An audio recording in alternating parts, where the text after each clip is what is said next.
In the battle against climate change, today could go down in history if MPs back the government's draft climate bill.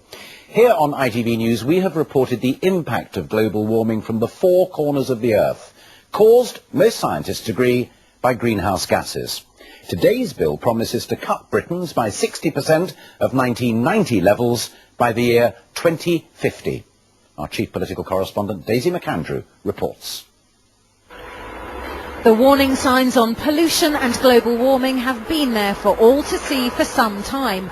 And today the government responded with a radical, even historic promise. But is it achievable? Britain is set to become the first country to set really tough green targets. Traditionally, the richer the country, the dirtier. So will that change? We hold our hands up. We want to do better. We don't just want to break the link between economic growth and pollution. We actually want to cut, in significant terms, our carbon emissions, and that's what this bill is designed to help us do. The climate change bill proposes Britain cuts its greenhouse gas emissions by 60% by 2050. By 2020, they should be cut by at least 26%. Last week, the European Union set an overall target of 20%, but with no legal penalties. And the Kyoto Treaty shows just how difficult even that will be. Of the 35 countries who agreed to cut emissions by 5% by 2012, only 4 are on course to do so.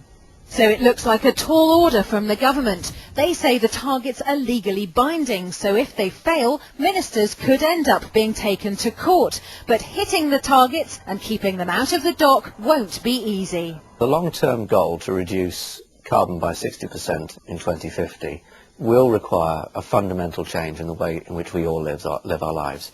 It will require a big change in the way in which we generate electricity, in the way in which we use transport, in the way in which we use energy in our homes. And for some people that will require perhaps a bit of pain. So while we commit ourselves to feeling the pain to get the gain of a 60% reduction, we cannot save the planet alone. How long before the grumbling starts that Britain is fighting the war on pollution alone? Daisy McAndrew, ITV News. Britain might be the first in setting legally binding cuts in greenhouse gases, but some of the credit for action against global warming belongs to the former action hero Arnold Schwarzenegger. Tony Blair met the man who is now Governor of California last summer and was impressed with his fight against climate change. So, what does the Governor think of Mr. Blair's efforts? Mark Austin was invited to Downing Street to find out in a satellite link-up between the two men. Tony Blair knows better than most the political value of enlisting celebrity help, and celebrities don't come much bigger than Arnold Schwarzenegger. A satellite link brought them back together in Downing Street, where I asked the Prime Minister what practical benefit joining forces with the Terminator would bring to Britain.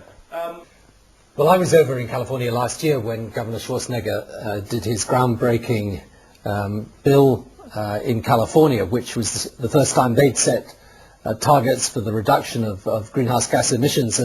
And for us now, we've got the European deal, which are very, very bold targets indeed now for reducing greenhouse gas emissions over the next few years. You say the whole world's got to get involved in this. Governor Schwarzenegger in America, you can't even persuade your own president to get involved in this.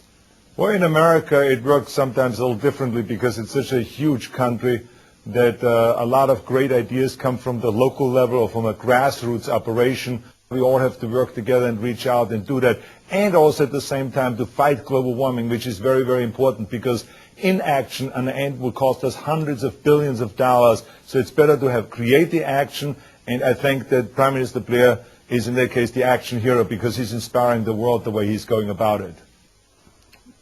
Really like that, action hero. But let me just talk about targets for a second. Prime Minister, it's one thing, of course, to set targets. It's quite another to reach them. You're absolutely right. You've got to follow through. But you see, we can do, particularly when you say to business and industry, look, this is the direction we're going. You give them a big incentive to develop the science and the technology. And again, this is where countries like Britain and states like California can link up. The Prime Minister mentioned political leadership just now, Governor. The whole issue of sort of personal responsibility and taking a lead on climate change is a difficult one politically, isn't it? I gather that you're still driving around in your Hummer, is that right? Since you mentioned the Hummer, I should say that one of my Hummers has been turned into a hydrogen Hummer, and that of course emits no greenhouse gases at all. And the other Hummer has been turned into a biofuel Hummer, and that one now emits 40 to 50% less greenhouse gases. So I think those are the kind of initiatives each individual of us can take. All right, well, you've got biofuels in your Hummer. Have you got biofuels in your 4x4s that drive you around at the moment? Well, as Or have you got a actually, no, I don't. But as a matter of fact, we do an immense amount here. Actually, the room we're in has got energy-efficient light bulbs. We get our sources from renewable energy here in Downing Street. We measure our own sort of carbon offset on travel now, and actually, a lot of the government cars are the new environmentally beneficial fuel as well. You're not going to give up your foreign holiday, though, are you? Look, to be frank, no, I'm not. I mean, and I think that one of the important things about this debate is to say to people, there is a way we can be responsible members of society, but without trying to get to the stage where you say to people in Europe, you must never travel or take the aeroplane. That is not going to happen. All right, and just a final one to you, Governor. You're not a man who likes to lose fights. Is this a battle we can win, or are we doing too little too late, do you think? No, absolutely not. I am an optimist, as you know, and I think that what is going on right now is just at the right time. And I think that the more we talk about that, the more we have TV programs like this one, the more we have leaders like Tony Blair talking about these issues and going around the world and talking about it, the faster it will happen. Governor Schwarzenegger and Prime Minister, thank you very much indeed. Thank you. Thanks. Thanks very much.